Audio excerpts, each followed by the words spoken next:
ഹരേ കൃഷ്ണ. ഭക്തരുടെ ഭക്തിയുടെയും സമർപ്പണത്തിൻ്റെയും ആഴവളക്കാൻ ഗുരുവായൂരപ്പൻ പല രീതികളിൽ നമ്മെ പരീക്ഷിക്കാറുണ്ട്.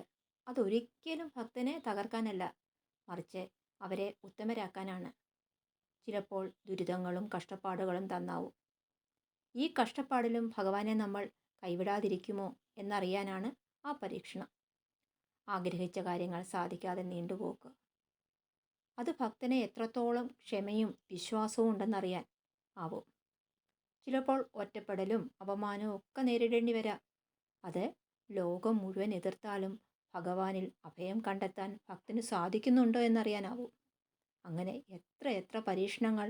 ഭഗവാന്റെ ഈ പരീക്ഷണങ്ങൾക്ക് ഒടുവിൽ മനസ്സ് നിറഞ്ഞ ഭഗവാൻ ഭക്തൻ്റെ ജീവിതത്തിലെ എല്ലാ ദുരിതങ്ങളെയും കഷ്ടപ്പാടുകളെയും മാറ്റി മനസ്സ് ഒരു ഇരുമ്പ് പോലെ ശക്തമാക്കും.